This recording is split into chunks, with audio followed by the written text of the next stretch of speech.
There is so much good news happening around the globe that you probably haven't heard yet, but I have the rundown for you, so let's get into it. First up, there was a Friendsgiving dinner protest at Union Station in New York. There were people sitting in oversized masks of political leaders, both Democrats and Republicans, sitting at a table covered in fake blood, eating dismembered doll parts. It was a guerrilla theater performance art to draw attention to the G-side in Gaza. In Charlotte, there were over 30,000 students walking out of class to protest the presence of Border Patrol and ICE agents in their city. Jesse Wells performed his protest song Join ICE on The Late Show with Stephen Colbert, using irony to critique ICE and the Trump administration's immigration policies. South Africa has officially declared gender-based violence and femicide as a national disaster. This followed massive protests, over 1 million people signing a petition, and hundreds of thousands participating in the G20 women's shutdown. The government has finally acknowledged the rate at which women are killed in South Africa,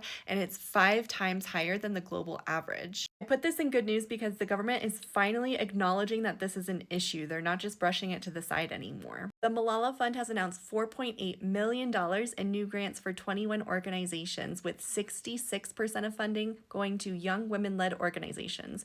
The grants will address barriers like child marriage, hidden school costs, and systemic discrimination in countries that are home to 31 million out-of-school girls. Australia is on track to become the first country to eliminate cervical cancer. Their rates are dropping to 6.3 per 100,000 people, and 0 cases diagnosed in women under 25 for the first time since 1982. The U.S. Department of Education unveiled the first crash test dummy modeled specifically on female anatomy. The new dummy has over 150 sensors that can assess risks for brain injury, facial fractures, internal organ damage, and pelvis injuries, which are all areas where women face higher risk in crashes. If you didn't see, Trump was crushing over Mamdani after their surprisingly cordial meeting. They covered affordability, cost of living, public transit, childcare, immigration enforcement, all the things that Mamdani is passionate about. Mamdani maintaining his values when he was speaking with Trump, and Trump was like all about working with Mamdani.